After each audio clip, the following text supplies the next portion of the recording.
Ну вось перад сваім ад'ездам я яшчэ вырашыў паказаць вам стэлу, прысвечаную ахвярам Вялікай Айчыннай вайны.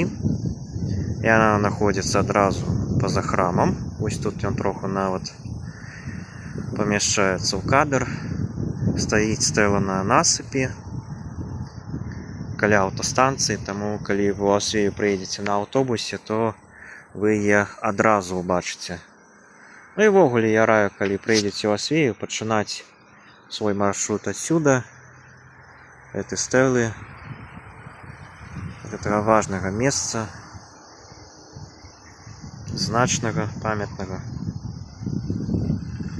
Тут і царква будзе адразу, і пажарная станцыя таксама у некалькіх кроках.